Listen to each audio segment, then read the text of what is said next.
Chers amis, bonjour. Joie nouvelle se retrouve sur la zone de la 100.3. Il est 10h30 dans le studio de Christ Radio.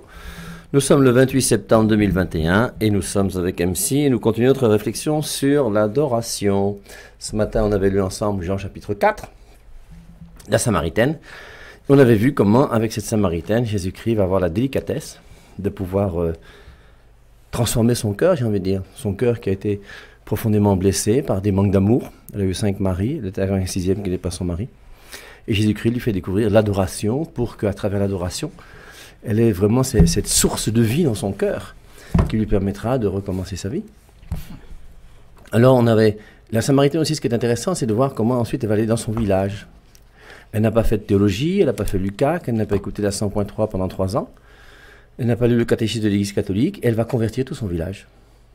Et c'est pour ça que chacun d'entre nous, c'est important aussi que nous puissions témoigner et amener des gens à Dieu. C'est pour ça que ce passage de Jean 4, la Samaritaine, là, on pourrait discuter dessus très longtemps.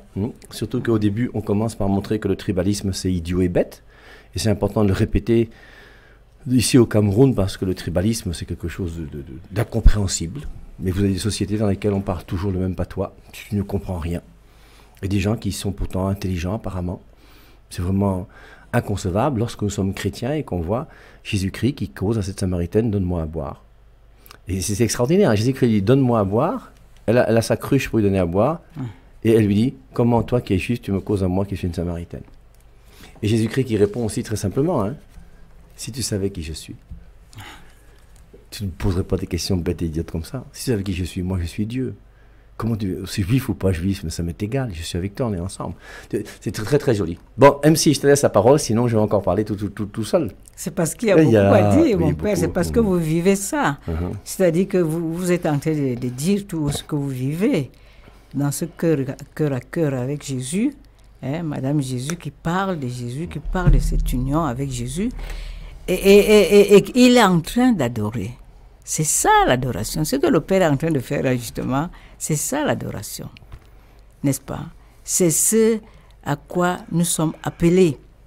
Je voudrais, chers auditeurs, que nous comprenions une chose. Quand Dieu t'a fait venir dans ce monde, c'est pour un but. Il faudrait que tu puisses demander à Dieu, mais en fait, pourquoi est-ce que tu m'as fait venir dans ce monde?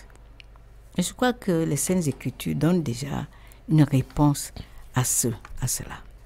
Le but, en fait, pour lequel nous avons été créés, c'est pour la gloire de Dieu. Et maintenant, l'autre question, c'est quoi alors la gloire de Dieu? C'est-à-dire que Dieu nous crée parce qu'il voudrait se révéler à nous comme le Créateur, comme le Père, comme Jésus a répondu à la Samaritaine, le Père. C'est-à-dire que nous sachions d'où nous venons, que nous sachions que c'est lui qui est notre Père et qu'il est fidèle en tant que Père à assumer sa responsabilité de Père. Et on parlait déjà par rapport à la louange l'autre jour, il y a sa fidélité à faire lever le soleil, il y a sa fidélité à faire venir la nuit, il y a sa fidélité à nous nourrir. Moi, chaque jour, je m'émerveille. J'ai dit, mais Seigneur, tu es grand comment? Mais regardez-vous, voyez-vous, chers auditeurs, essayons de faire dans notre pensée. Non? Voyons un peu la grandeur, essayons un peu. Pour mieux l'adorer, non, reconnaître ça, c'est ça l'adoration. Mon cœur qui va à la rencontre du Créateur et qui le lui dit, qui lui rend hommage. Et il en découle un respect, il en découle, c'est pas moi, une réponse justement à cet amour manifesté, n'est-ce pas, de 1000 manières. Et c'est ça, ce cœur à cœur. Et ça, on peut le voir combien de gens il y a dans le monde. Et il dit qu'il connaît chacun de nous jusqu'aux cheveux. Je n'ai pas le verset en question, mais je crois qu'il le dit quelque part. Il nous connaît. Nous avons lu le psaume 139. Il nous connaît. Il sait ce qu'il y a. Il connaît, il perçoit, n'est-ce pas? Il perce nos pensées. Il sonde nos cœurs et nos reins. Il sait de quoi nous sommes faits. C'est lui qui nous a fait et nous sommes à lui, dit le psaume 100, n'est-ce pas? Nous sommes à lui. Nous lui appartenons. Et tout ce qui est sur la terre-ci appartient à Dieu et il nous l'a confié pour que nous girions, non seulement girions, mais pour que nous en jouissons. Voyez-vous, c'est de ça qu'il s'agit. Et quand je prends conscience de qui il est, qu'est-ce que je vais faire?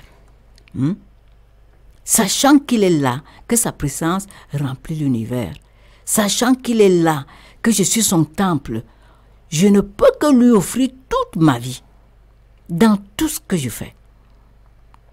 C'est ça d'abord l'adoration. C'est-à-dire que je vais à la rencontre par ma pensée, non, par mon esprit. Parce que quand Jésus dit à la Samaritaine, il faut que les adorateurs, les vrais, ça veut dire qu'il y a aussi de mauvais, non? Je n'ose pas dire faux, non. Mais il y en a qui n'ont pas compris ce que c'est que la vraie adoration. Et Jésus nous en parle à travers la réponse qu'il donne à la Samaritaine. Pour que maintenant, que nous sachions ce que c'est et que nous commencions à l'adorer comme il se doit. C'est-à-dire l'adoration entendue comme un don total à Dieu. Un don total. Parce que si je me donne totalement à Dieu, n'est-ce pas, tout ce que je vais faire va avoir une connotation nouvelle. Ou bien sera coloré par ce don-là. Parce que comme Dieu, de même que Dieu s'est donné à moi, à travers son Fils, je réponds à cet amour. En fait, j'aime bien comme le Père dit, parce que moi, c'est également ce que j'ai compris, je me laisse aimer par Dieu. Dieu, nous ne connaissons pas Dieu. Et Paul, quelque part, va le dire, en parlant, je ne sais plus à quelle communauté, il a dit, si du moins vous avez connu Dieu, après il se reprend vite. Il dit, si non, vous êtes, c'est-à-dire, Dieu s'est fait connaître à vous parce que c'est Dieu qui s'est fait connaître à nous. Comment tu sais que Dieu existe s'il ne te l'a pas dit? Il te le dit de mille manières. Il te le dit par sa créature pour dire qu'il y a quelqu'un là-haut. Il te le dit à travers les Saintes Écritures où il nous parle, comme il le fait en ce moment par la bouche du Seigneur Jésus à la Samaritaine. Il va te le dire par les différentes circonstances de la vie. Regardons la sagesse qu'il a donnée aux hommes. Regardons les inventions. Mais ça, c'est la sagesse qu'il a communiquée aux hommes. Regardez la famille, nous avons vu ça ici. Il y a tellement de motifs. Donc, tout cela, moi, je prends ça, je reconnais que tout me vient du Seigneur et je vais le contempler. Il y a des moments où je vais seulement le contempler, je vais l'exprimer. À certains moments, il me manque même les mots pour pouvoir dire qui tu es pour moi. Et on va parler de l'adoration silencieuse. C'est-à-dire, comme Marie qui gardait ces choses dans son cœur. Elle les méditait, c'est-à-dire, je repasse, mais la grandeur de Dieu. Comment se fait-il que Dieu me connaisse à ce point? Dans les choses présentes, passées, présentes et futures. Comment se fait-il que Dieu nous connaisse à tel point, au point de connaître le nombre de cheveux qu'il y a dans ma tête? Mais c'est inouï. Comment se fait-il que Jésus, qui est si grand, a pu laisser sa gloire qu'il avait auprès du Père, se faire tout petit pour m'élever moi? Vous voyez, moi c'est comme ça que j'explique un peu la croix. C'est-à-dire que la barre horizontale, là, non, verticale, c'est Dieu qui quitte le ciel et qui vient me rejoindre en bas, n'est-ce pas, pour me montrer qui est le Père, c'est-à-dire qu'il vient montrer la miséricorde de Dieu. Implicitement, c'est aussi le Créateur. Mais il quitte le bas, c'est-à-dire il s'est approché pour venir me parler de qui est le Père. Pour que je puisse lui offrir toute l'adoration, le culte qui lui est dû. Et puis, à travers son amour, c'est la preuve par excellence de l'amour de Dieu. Et la barre horizontale, là, comment je la vois? Comme il est venu me montrer l'amour du Père, il voudrait également que je vive cet amour avec les autres. C'est comme ça que je vois la croix. C'est ça, c'est-à-dire qu'il est venu me retrouver là où je suis, par amour, pour s'unir à moi par amour, et il voudrait que je puisse également comprendre cela et que je sois un canal d'union et d'amour avec les autres. Pour moi, c'est la croix, et ça dit tout. Et quand je comprends ça, la grande facette, sinon même la facette essentielle de qui est Dieu, c'est-à-dire son amour. Dieu a tant aimé le monde, mais qu'est-ce qui va jaillir de moi? Je ne peux qu'adorer, c'est-à-dire lui rendre hommage, le respecter, et puis ranger ma vie par rapport à ce que lui, il veut de moi. Qu'est-ce que Dieu veut de moi? Est-ce qu'il me déteste? Est-ce qu'il ne m'aime pas? Ça ne veut pas dire qu'il n'y a pas de difficultés, mais tout ce que je vais vivre, je vais pouvoir offrir ça à Dieu en signe de reconnaissance. Oui, Seigneur, je passe par ces moments difficiles en ce moment. C'est vrai, je ne comprends pas, nous l'avons déjà dit, mais je veux t'offrir cela. Ça, c'est mon adoration. Et en fait, quelque part, le mot-clé de l'adoration, c'est la soumission. Et je vois le Seigneur Jésus lui-même qui est un monument de la louange, parce qu'il dit, je te loue de ce que. Mon Père, c'est ça, non? Il a souvent dit, je te loue, Père, de ce que tu n'as pas voulu monter ça au grand-mère. Il loue son Père. Et en cela, il glorifie Dieu. En cela, il rend hommage à Dieu auprès des autres. Parce que, en fait, que ce soit la louange, que ce soit l'adoration, les deux recherchent une seule chose. Glorifier Dieu. Faire plaisir à Dieu, réjouir le cœur de Dieu. Donc, ce n'est pas que je vais aller à la louange, ou bien je vais aller comme nous allons à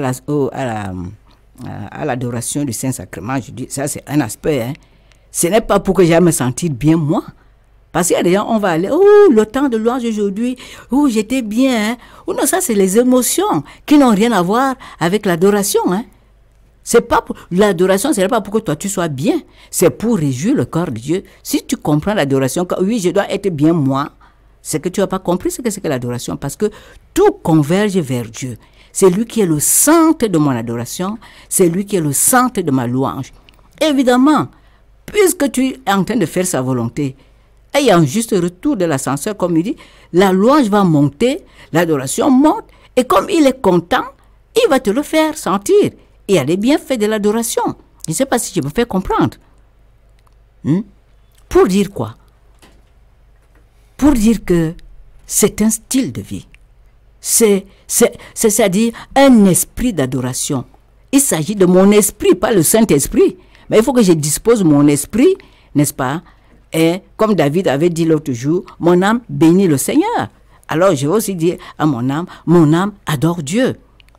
Adore Dieu. Voilà comment il est. Il est grand. Il est digne de toute adoration. Il est digne de toute louange. Il est grand. Il est omniscient. Il est. C'est ça, la confession des lèvres. Comme on a dit, au lieu que mes lèvres soient malades, maintenant, mes lèvres vont pouvoir jouer le rôle pour lequel il nous a été donné. C'est-à-dire élever à Dieu des cantiques de louange, élever à Dieu la louange et l'adoration qui lui est dû à lui. Donc, il va le dire, même par la bouche des prophètes avant. Non, j'ai créé les hommes pour ma gloire. Je voudrais qu'on voit un peu ça dans... Mon père, ça doit être Ésaïe... excusez-moi un peu que je me retrouve dans mes notes là. Ésaïe 43 et 7, je crois. Il dit qu'il nous a créés pour sa gloire. C'est ça qu'il dit. Pour sa gloire. Bah, c'est ça, non? Oui, je crois que c'est ça. Isaïe 43, 7. Oui.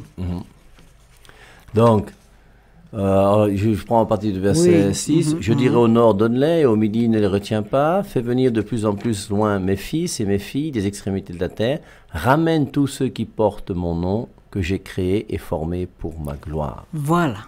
C'est clair, non? Il a dit que la raison, enfin, l'une des grandes raisons pour lesquelles nous sommes là, c'est pour que vraiment nous puissions reconnaître que c'est Dieu qui nous a créés et en reconnaissant cela, nous le glorifions. C'est-à-dire qu'on reconnaît que c'est lui qui est la source et que nous lui devons cette gloire-là. C'est-à-dire magnifier son nom, célébrer son nom, lui rendre hommage, témoigner, parce que tout va alors avoir un sens. Mon service, par exemple, aller annoncer l'évangile, ce sera pour glorifier le nom de Dieu, non?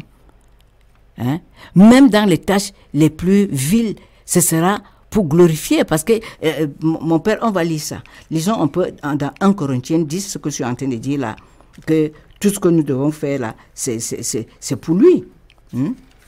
1 Corinthiens 10, verset 31.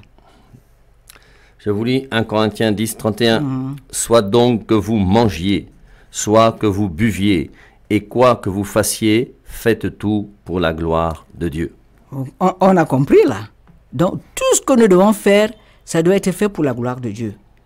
Et il va le dire encore d'une manière, au psaume 113, verset 3, mon père, si vous êtes, sinon je peux le lire parce que je l'ai écrit. Lis alors. Du lever du soleil jusqu'à son couchant, que le nom de l'Éternel soit célébré. Ça veut dire quoi si je l'applique à ma vie? Comme nous l'avons déjà dit à la première partie, il n'y a pas un moment, et il n'y a pas un endroit, il n'y a pas de circonstances. C'est en tout temps, de manière continue et continuelle, que nous devons donc glorifier Dieu en pensée. C'est-à-dire que le lien là ne doit pas être interrompu. Quoi que je sois en train de faire. Hein? Seigneur, bon voilà, vraiment, voilà. Il y a un dossier là qui est un peu scabreux. Pour ceux qui travaillent dans l'administration. Comment faire? C'est-à-dire, le simple fait que je lui donne, c'est-à-dire, je sais qu'il est là, je ne peux pas faire sans lui. C'est-à-dire, le simple fait que je l'appelle au secours quand j'ai des problèmes, quels qu'ils soient, n'est-ce pas, ces problèmes, glorifie Dieu. Parce que tu n'es pas indifférent à la présence de Dieu en ce moment-là. Dans les plus petites choses, tu fais appel à Dieu. Tu lui parles constamment. Tu lui parles constamment. Hein? Tu lui partages tous tes moments, tes pensées, tes difficultés, tes joies, tes peines. Et Dieu seul sait combien nous en avons. Et tous ces moments, je les passe avec le Seigneur, unis en esprit. Et c'est ça, être unis en esprit et adorer Dieu en esprit et en vérité. C'est-à-dire quoi? Je sais, Dieu fait partie, c'est-à-dire c'est lui qui fait ma vie. Comme Paul va le dire quelque part. Christ est ma vie. Pour moi, vivre, c'est Christ. Il va le dire quelque part. C'est-à-dire que Paul a fait...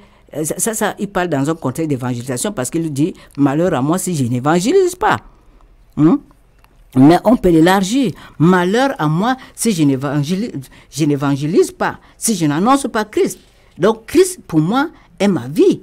Donc, pour moi, vivre, c'est Christ. C'est pourquoi je dois évangéliser. C'est pourquoi il nous a parlé de ça. Lui, qui a expérimenté cela. Vivre, pour moi, vivre, ça veut dire que je ne peux pas voir, ça veut dire tous les aspects de ma vie, je les confie au Seigneur. Et c'est ça qui donne le sens de ma vie.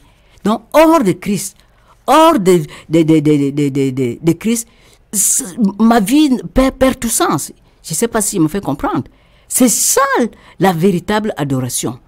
Donc, il n'y a plus un temps, il n'y a plus un lieu physique, c'est mon cœur, c'est mon esprit dédié pleinement à Christ, uni à Christ. Non?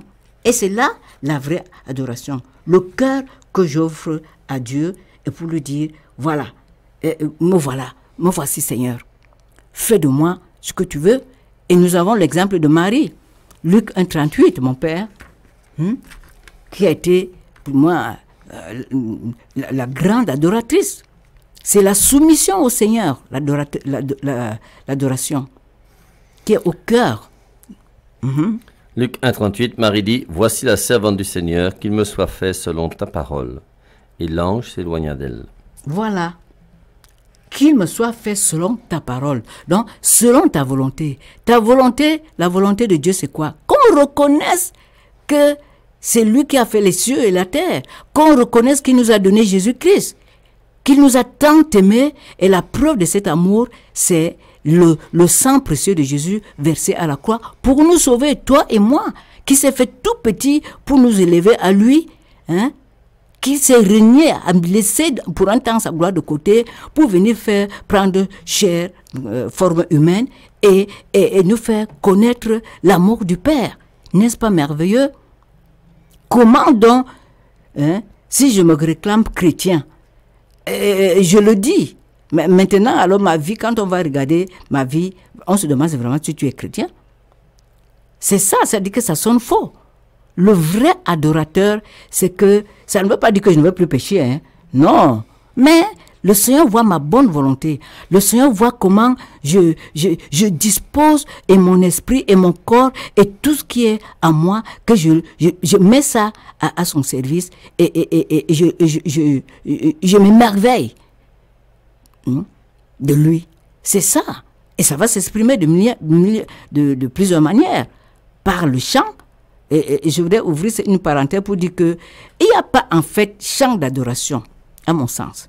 Il n'y a pas chant d'adoration. Ce sont les styles qui diffèrent. C'est-à-dire que selon ma personnalité, le style va refléter ma personnalité. Il y en a qui aiment la musique seulement, la musique douce. Il va aussi faire des chants doux comme ça. Il y a des gens qui aiment la musique cadencée. La différence entre le chant du monde là et le chant spirituel, ce sont les paroles. Hein.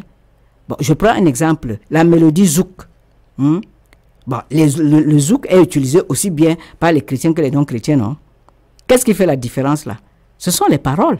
Ces paroles qui glorifient Dieu. C'est-à-dire qui rendent hommage à Dieu. C'est la seule différence avec les autres. Donc, il n'y a pas des chants d'adoration comme nous comprenons souvent là, par abus de langage. Non. Il y a que ce sont des styles différents. Bon, selon ta sensibilité, tu vas être plus porté justement à glorifier Dieu avec ce style. Peut-être lent parce que tu es sensible à ce style de musique. C'est différent. Parce que Dieu, lui, il aime toutes sortes de musique.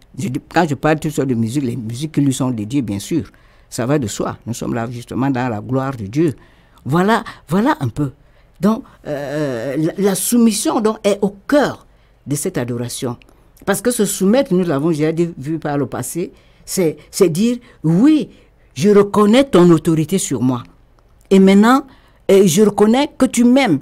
Et tout ce que tu vas me dire par rapport à toi-même, par rapport à moi, je crois et je vis cela.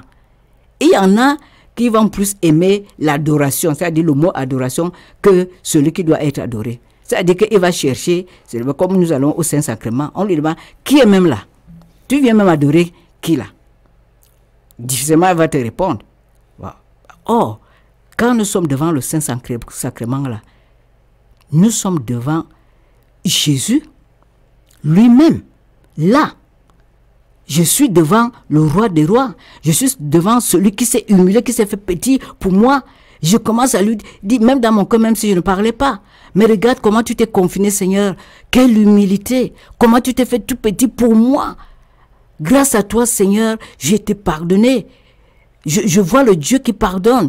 Et le Dieu qui me renvoie son amour à travers le Saint-Sacrement.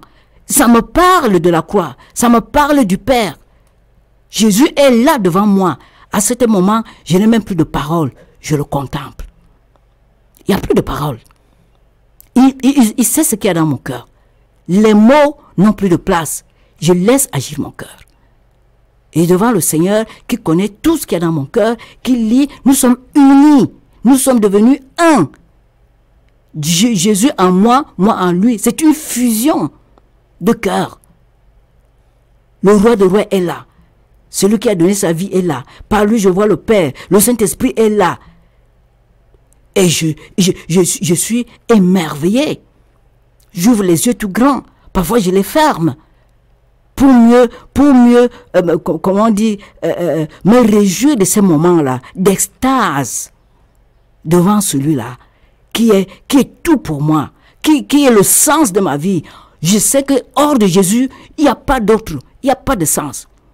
Tout ce que je peux avoir hors de lui ne me donne pas de sens. Mon sens est là, devant moi, le sens de la vie. Et je peux prendre des positions que je veux. Voilà un peu, ça va aller selon les sensibilités des uns des autres. Donc on ne peut pas dire ici que tu fais ici à genoux, toi. Non, selon les sensibilités du moment, je veux pouvoir le faire.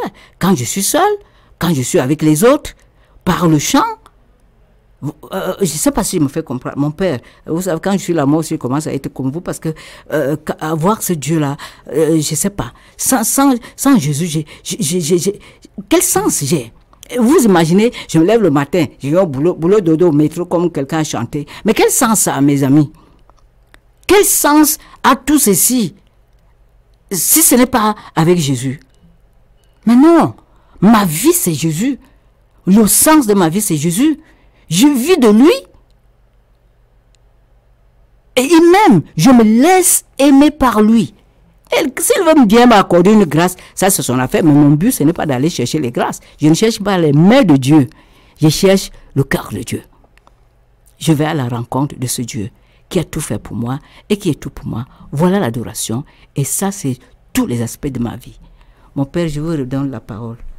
Comme le Père qui est vivant m'a envoyé et que je vis par le Père, ainsi celui qui me mange vivra par moi. Donc en mangeant l'Eucharistie, on vit par Jésus. C'est Jésus-Christ qui vit en nous. Mais c'est vrai, c'est là où on voit, vous voyez, la richesse que nous avons et la chance que nous avons, nous les catholiques. Ça fait mal au cœur de voir tous ces chrétiens qui dénigrent l'Eucharistie et qui ne comprennent pas qu'il y a une présence réelle du Christ dans l'Eucharistie. Et imaginez, moi je ne sais pas, vous voyez des religieux, comme nous les frères de Saint-Jean par exemple, chaque matin c'est une demi-heure de prière dans la chapelle, plus les laudes. Chaque soir c'est au moins 3/4 d'heure d'adoration, plus les vêpres. Mais vous faites ça pendant 40 ans, comment voulez-vous qu'il n'y ait pas quelque chose qui change dans votre vie? Tous les actes d'adoration que tu vas poser dans ta vie, plus tu vas multiplier les actes d'adoration dans ta journée, dans ta semaine, dans ton mois, plus ensuite tu seras, comme dit MC, soumise, la soumission, ou abandonnée à Dieu. Et moi, en écoutant MC, je voulais prendre mon exemple, simplement, parce que c'est pas pour me vanter, mais un jour, c'était un matin de Noël. On devait se lever à 6 heures pour ensuite aller à la chapelle. Et à 5 heures, il y a un frère qui vient taper à ma porte. Et ce frère-là, c'est le frère à qui j'avais prêté la voiture qu'on m'avait octroyée la communauté, qui était une Land Cruiser, parce qu'il voulait, la veille au soir, partir fêter Noël dans une famille. Et quand il vient frapper à ma porte à 5 heures du matin, je lui dis entre, il entre, il me dit, mon père, il faut que je t'annonce une mauvaise nouvelle, la voiture est morte. J'ai eu un accident, la voiture est... Je lui dis, toi ça va? Il m'a dit oui. Je lui dis, bah, écoute, moi c'est à 6 heures que je me lève, hein. On se voit après les laudes. Puis je suis resté dormir tranquillement. Bon, c'est vrai, après, au bout d'un moment, tout ça pour dire quoi, vous voyez, c'est que, au bout d'un moment, quand on adore vraiment Dieu, on relativise beaucoup de choses. Et j'ai une chose qui m'étonne, c'est qu'à chaque fois en général que je cogne ma tête sur un bout de bois, sur un bout de fer, sur une porte qui est petite, la première des choses que je fais, dans mon cœur, hein, je dis merci mon Dieu. Et c'est systématique, hein, c'est pas que je fais un effort, je me suis aperçu depuis un certain temps que quand je fais une chose pareille, première des choses que je fais, je dis merci mon Dieu. Et dans mon cœur, je me dis que sans doute que tu as besoin de cette petite souffrance-là, comme dit saint Paul, Colossiens 24, je me réjouis des souffrances que j'endure pour vous et j'achève dans ma chair ce qui manque aux souffrances de Christ pour son corps qui est l'Église. Mais je suis persuadé que ça, c'est quoi? Ben, c'est la formation religieuse que j'ai reçue. En faisant le noviciat, en faisant les vœux simples, en faisant les vœux perpétuels, en vivant dans une communauté religieuse, en vivant avec des... Ben, forcément, toutes ces choses, elles te forment et au bout d'un moment, ben, tu acquiers des mœurs, j'ai envie de dire, d'adorateur. C'est pour ça que la louange, c'est un style de vie. Et la louange que je fais tous les jours va avoir une implication dans ma vie pratique. Et l'adoration, c'est la même chose. Et dans l'adoration, vous voyez, comme disait très justement MC tout à l'heure, c'est que dès que tu as un souci, mets tes genoux à terre, mets-toi en présence de Dieu, ton souci là va disparaître. Parce que tu t'aperçois face à Dieu que tu adores, que tu n'es rien. 1 Corinthiens 4,7, qu'as-tu que tu n'aies reçu? Et rappelez-vous toujours, le jour où vous avez une difficulté, mets tes genoux à terre, adore Dieu, et si ça ne va pas, lis Job chapitre 1 et 2. Je t'assure, tu vas te lever, tu vas rendre grâce à Dieu, même si c'est une épreuve comment. Job 1 et 2, je vous rappelle, il a perdu tous ses biens, tous ses enfants, en quelque temps. Dieu a donné, Dieu a repris, que le nom de Dieu soit béni. Et Dieu du haut du ciel avait dit à Satan, regarde mon serviteur Job, il n'a pas son pareil sur la terre. Et Dieu était fier de voir son serviteur Job. Et une chose qui est sûre, c'est que Dieu était encore plus fier de voir sa servante Marie. Et maintenant, nous-mêmes, à nous de choisir le camp que nous voulons. Et c'est important que nous puissions découvrir ce que c'est que cette adoration. Habituellement, quand MC vient ici, moi je vais jouer au tennis et je la dépose au cénacle où elle va continuer à prier encore. Et il faut que chacun d'entre nous, nous ayons des temps de prière. Habitue-toi à aller à la messe chaque dimanche pour ceux qui n'y vont pas, parce que c'est quand même un scandale de ne pas aller à la messe le dimanche. Il faut qu'on retrouve les pas de l'Église. Hein? Mais qu'on n'y aille pas par obligation, mais parce que c'est une nécessité d'amour, comme on l'a vu ce matin. Et puis qu'on prenne du temps de temps en temps pour entrer dans une église.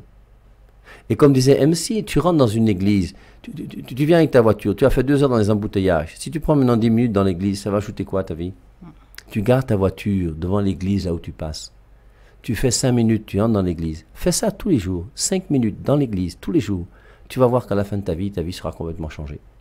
Et que le jour où tu vas mourir, Dieu sera là et te dira, te rappellera, tu étais tous les jours, tu as pris 5 minutes. On est prêt à prendre 5 minutes pour boire une bière. On est prêt à prendre 5 minutes pour jouer au songo, au ludo.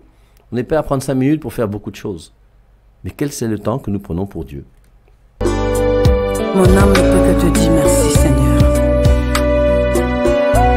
Mon âme ne peut que te louer, car sans toi, elle est née.